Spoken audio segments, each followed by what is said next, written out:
Hello guys, कैसे हैं आप सब लोग। लेवल अप की एपिसोड 80 के साथ हाजिर हो। लास्ट एपिसोड के एंड पे हमने देखा था डांगसू और जिनवू दोनों का आमना सामना होता है। डांगसू से कहता है, मुझे लगता है कि तुमने ही मेरे भाई को मारा है, क्या ये बात ठीक है। जिनवू से कहता है, जाकर अपने भाई से पूछ लेना, मैं तुम्हें उसके पास भेजने वाला हूँ। ये बात सुनकर डांगसू बहुत ज्यादा गुस्सा हो जाता है और जबरदस्त पंच तैयार करते हुए जिनवू को मारने लगता है। जिनवू वहीं पर खड़े खड़े उसके पंच को डॉज करता है और साथ ही उसकी कमर में साइड से एक जोरदार पंच मारता है। जिनवू के पंच से डांगसू फिर से पीछे जाकर गिरता है। डांगसू गिरने के बाद जैसे ही उठने लगता है, जिनवू उसके ऊपर मौजूद होता है। जिनवू जल्दी से उस पर अटैक करता है और एक जोरदार धमाका होता है। जिनवू ने उसके सर पर हाथ रखा होता है और उसे नीचे जमीन पर लेटा रखा होता है। फिर जिनवू से अपने एक ही हाथ से ऊपर की तरफ उठा लेता है। उसी वक्त वहाँ पर थॉमस आंद्रे आ जाता है और कहता है, बस करो, बहुत हो गया। थॉमस आंद्रे डांगसू से कहता है, मैंने तुमसे कहा था कि इसके साथ पंगा मत लेना, क्या तुम जिंदा हो। जिनवू थॉमस से कहता है, ये अभी के लिए तो जिंदा है। थॉमस से कहता है, चलो शुक्र है तुम्हें इतनी तो इंग्लिश आती है, चलो अब इसे छोड़ दो।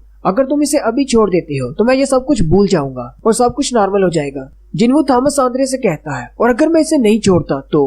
थॉमस जिनवू से कहता है, तो मुझे अपनी पावर इस्तेमाल करना होगी तुम्हें रोकने के लिए। जिनवू साथ ही डांगसू को उठाकर पीछे की तरफ फेंक देता है और कहता है, चलो फिर देखते हैं तुम्हारी पावर को। जबकि डांगसू जो के पीछे जाकर गिरता है, वो सोच रहा होता है, ये सब कुछ तो बिल्कुल मेरे प्लान के मुताबिक हो रहा है। मुझे पता था कि थॉमस आंद्रे जरूर मुझे बचाने के लिए आएगा और इन दोनों में फाइट होगी। थॉमस आंद्रे, इसको मेरे लिए मार डालो। जिनवू थॉमस के सामने जाकर खड़ा हो जाता है। थॉमस उसे कहता है, मुझे लगता है शायद तुम मुझे पहचान नहीं रहे कि मैं कौन हूँ। जिनवू थॉमस से कहता है, इस बात से कोई फर्क नहीं पड़ता कि तुम कौन हो। थॉमस सोच रहा होता है, इसे पता है कि मैं कौन हूँ, फिर भी ये सब कुछ करने को तैयार है। या तो ये बहुत ज्यादा पावरफुल है या फिर ये बेवकूफ है।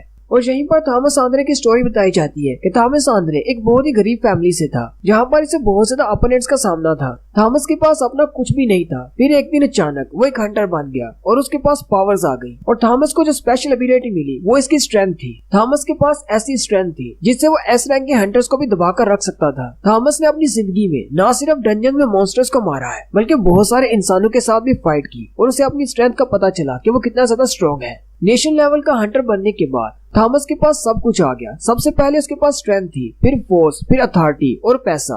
थॉमस ने अब तक अपनी जिंदगी बिल्कुल एक किंग की तरह गुजारी है जब से उसे ये स्पेशल पावर मिली है। और थॉमस को कभी भी किसी से ना सुनने की आदत नहीं रही। जो भी थॉमस को अपने आप से कम समझते हैं, जो अपने आप को समझते हैं कि वो उससे ज्यादा पावरफुल है, थॉमस उनको कभी नहीं बख्शता।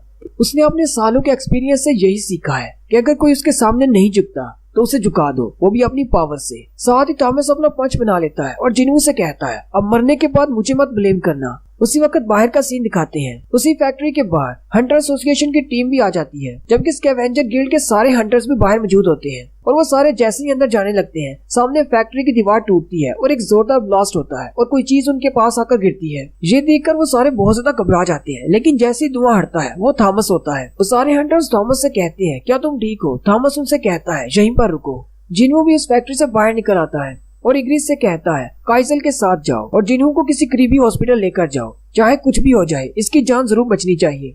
जिनवू के वहाँ से चले जाने के बाद एक तरफ जिनवू की शैडो आर्मी होती है, जबकि एक तरफ थॉमस के अपने गिल्ड के बंदे होते हैं। थॉमस हंसते हुए जिनवू से कहता है, ये तो बहुत अच्छा हुआ, तुमने अपने सोल्जर्स को बाहर निकाल लिया। अब मुझे डांगसू की कोई परवाह नहीं है। तुमने मुझे पंच मारकर मेरे ही गिल्ड के सामने मुझे रुस्वा कर दिया। मेरी खोई हुई इज्जत वापस हासिल करने के लिए तुम्हें मरना होगा। साथ ही थॉमस जिनवू से कहता है, चलो मैं तुम्हें एक और मौका देता हूँ, अभी भी ज्यादा देर नहीं हुई, मेरे सामने गिरकर मुझसे माफी मांगो और मैं तुम्हारी जान बख्श दूंगा। लेकिन सामने से जिनवू हार मानने को तैयार नहीं और वो उसे उंगली दिखाता है। ये देखकर थॉमस और भी ज्यादा गुस्सा आ जाता है और जिनवू को गाली देते हुए कहता है, अब तुम जरूर पछताओगे कि तुमने लास्ट चांस खो दिया। साथ ही थॉमस अपनी पावर को इंक्रीज करता है, जिससे उसके मसल्स और भी ज्यादा बढ़ जाते हैं। जिनवू अपने शैडो सोल्जर से कहता है, आगे बढ़ो। थॉमस भी अपने गिल्ड हंटर्स से कहता है, वो लोग आ रहे हैं, फाइट के लिए रेडी हो जाओ। और फिर उसी फैक्ट्री के एरिया में एक वार स्टार्ट हो जाती है, जो कि जिनवू के शैडो सोल्जर्स और स्कैवेंजर गिल्ड के हंटर्स के दरमियान होती है। थॉमस भागता हुआ आगे की तरफ जाता है और रास्ते में जितने भी शैडोज आते हैं उन सबको डिस्ट्रॉय कर देता है। फिर उसके रास्ते में टस्क खड़ा होता है। टस्क अपनी मैजिकल पावर को इस्तेमाल करते हुए एक शील्ड बना लेता है, लेकिन थॉमस फुल स्पीड के साथ उसकी शील्ड के साथ जाकर टकराता है और साथ ही टस्क को भी डिस्ट्रॉय कर देता है। थॉमस जिनवू से कहता है, तुम्हारे ये शैडो सोल्जर्स मेरे सामने बिल्कुल बेकार हैं। लेकिन जैसे ही थॉमस अपने साथियों की तरफ देखता है तो उसके हंटर्स शैडो सोल्जर्स के सामने नहीं टिक पा रहे होते। थॉमस को और भी ज्यादा गुस्सा आता है और वो जिन्वू की तरफ तेजी से आगे बढ़ता है। उसी वक्त आयरन उसके सामने आ जाता है। थॉमस उसे कहता है मेरे रास्ते से दफा हो जाओ और उसे पंच मारकर डिस्ट्रॉय कर देता है। लेकिन जैसे ही उसे डिस्ट्रॉय करता है वो सामने की तरफ देखता है तो सामने जिन्वू नहीं होता। थॉमस कहता है आखिर वो इतनी जल्दी कहाँ गायब हो गया। लेकिन जिन्वू उसके बहुत ज्यादा करीब पहुंच चुका होता है। वो बिल्कुल वैसे ही जैसे उसने डांगसू को पंच मारा था, इसकी कमर में पंच मारता है। लेकिन इस बार उसके हाथ में उसका वेपन होता है। लेकिन जिन्वू का नाइफ उसकी स्किन में धंसता ही नहीं। थॉमस हंसते हुए जिन्वू को एक पंच मारता है जिससे जिन्वू पीछे दूर जाकर गिरता है। थॉमस उसे कहता है तुम्हें क्या लगा था कि तुम एक नेशनल लेवल के हंटर को अपने छोटे से नाइफ से मार सकते हो। जिन्वू जो कि पीछे की तरफ गिर रहा होता है, थॉमस अपनी टेलीकाइनेसिस पावर को इस्तेमाल करते हुए उसे अपनी तरफ खींचने की कोशिश करता है। थॉमस जिन्वू से कहता है अब हम दोनों की पावर में डिफरेंस को महसूस करो और किसी कोने के साथ लगकर रोना शुरू कर दो। ये बात सुनकर अब जिन्वू को भी गुस्सा आ जाता है। जिन्वू अपने हाथ को आगे बढ़ाता है और रूलर्स अथॉरिटी को एक्टिवेट करता है जिससे वो थॉमस पर इतना ज्यादा प्रेशर डालता है कि थॉमस अपने घुटनों पर आ जाता है। थॉमस कहता है आखिर ये करना क्या चाहता है? क्या ये अपनी पावर से मुझे क्रश करना चाहता है? नहीं, इसने तो मुझे फिक्स कर दिया है। साथ ही वो सामने की तरफ देखता है तो जिन्वू उसकी पावर से स्पीड के साथ उसकी तरफ आ रहा होता है। थॉमस कहता है ये तो मेरी एबिलिटी को इस्तेमाल करते हुए स्पीड हासिल कर रहा है ताकि मुझे पंच मार सके। जिन्वू बड़ी ही स्पीड के साथ सीधा उसकी तरफ आता है और उसके चेहरे पर जोरदार पंच मारता है जिससे थॉमस के मुंह से ब्लड निकलता है, जिससे थॉमस दूर जाकर गिरने लगता है। लेकिन वो जल्दी से उसको संभाल लेता है और खड़ा हो जाता है। थॉमस कहता है इसके पंच से मेरे मुंह से ब्लड निकल रहा है। साथ ही जिन्वू फिर से तेजी के साथ आगे बढ़ता है और उसे पंच मारते हुए कहता है तुमने अभी क्या कहा? हम दोनों की पावर में डिफरेंस है और मुझे जाकर रोना चाहिए। अब बताओ किसकी पावर कम है?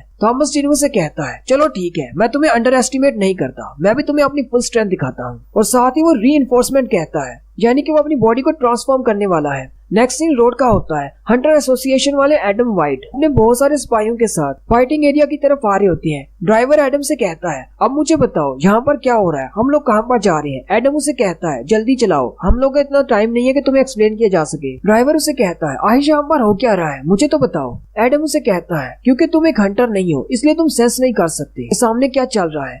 जैसे ही हम बैटलफील्ड के करीब पहुंचेंगे खतरा बहुत ज्यादा बढ़ जाएगा। थॉमस के ट्रांसफॉर्म होने के बाद जिन्वू को याद आता है कि उस केमिस्ट ने उसे क्या कहा था कि इस दुनिया में 4 ऐसे हंटर्स हैं जिन्होंने रूलर्स की पावर को लिया है और वो 4 लोग उन्हीं 5 लोगों में से हो सकते हैं जिन्होंने केमिस्ट को हराया था और नेशनल लेवल के हंटर बन गए थे। और थॉमस आंद्रे भी उनमें से एक है। थॉमस आंद्रे कम्प्लीटली ट्रांसफॉर्म हो जाता है और एक सेलेस्टियल बीइंग बन जाता है और अपने दोनों हाथों को ऊपर की तरफ उठाते हुए जिन्वू पर पंच मारता है और एक सेलेस्टियल बीइंग बनने के बाद उसकी पावर पहले से बहुत ज्यादा बढ़ जाती है जिससे वो पूरे ग्राउंड को तोड़ देता है, जिससे एक जबरदस्त शॉकवेव पैदा होती है। जिन्वू जल्दी से हवा में जंप करता है।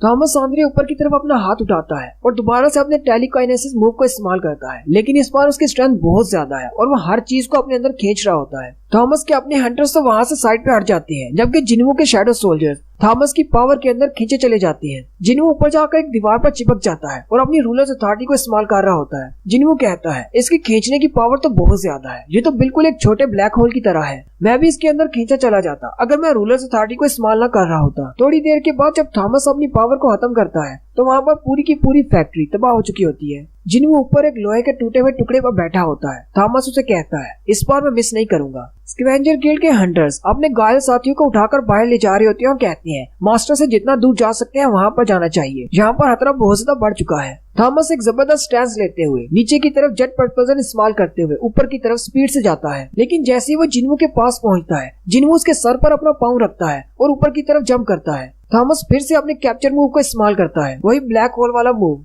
जिन्वू को क्योंकि पता होता है कि उसकी एबिलिटी से वो उसकी तरफ खींचा जाएगा, जिन्वू अपनी रूलर्स अथॉरिटी को एक्टिवेट करता है और उसे अपनी तरफ खींचता है जिससे उसकी स्पीड डबल हो जाती है और वो फिर से उसे पंच मारने के लिए आगे की तरफ बढ़ता है। थॉमस कहता है अगर तुम मुझे पंच मारने के लिए आने वाले हो तो फिर आ जाओ और वो दोनों हवा में अपने पंचेस को टकराते हैं, लेकिन जिन्वू की पावर ज्यादा होने की वजह से थॉमस का बाजू टूट जाता है। ये देखकर थॉमस भी हैरान हो जाता है। जिन्वू थोड़ा सा और जोर लगाता है, थॉमस नीचे जाकर गिरता है और नीचे गिरते ही अपने बाजू को पकड़कर चिल्लाना शुरू कर देता है, लेकिन उसी वक्त जिन्वू फिर से नीचे की तरफ उसे मारने के लिए जाता है। थॉमस जल्दी से उठता है और जिन्वू को अपनी किक मारता है, लेकिन जिन्वू उसे डॉज कर लेता है और जल्दी से उसके चेहरे के करीब चला जाता है और उसके चेहरे पर अपना घुटना मारता है। थोड़ी ही देर में हंटर एसोसिएशन वाले भी वहाँ पर आ जाते हैं। ड्राइवर एडम से कहता है आहिश यहाँ पर हुआ क्या, यहाँ पर ऐसे कौन से मॉन्स्टर्स फाइट कर रहे हैं जिससे इस फैक्ट्री की ये हालत हो गई है। उसी वक्त सामने उन्हें जोरदार धमाके की आवाज आती है। एडम कहते हैं सामने क्या था, मुझे ऐसा लगा जैसे मैंने अभी अभी थॉमस को देखा। ड्राइवर उसे कहता है हाँ वो थॉमस आंद्रे ही था। ड्राइवर एडम से कहता है अब हम लोग क्या करें। एडम उसे कहता है यहाँ पर खड़े खड़े देख क्या रहे हो, जाकर फाइट को स्टॉप करो। ड्राइवर उसे कहता है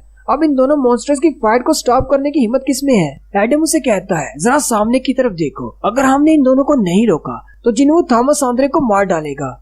और यहीं पर हमारी एपिसोड 80 का एंड होता है। एक्सप्लेनेशन अच्छी लगी हो तो कमेंट करके जरूर बताएं। चैनल को सब्सक्राइब कर दें, वीडियो को लाइक और शेयर कर दें। शुक्रिया।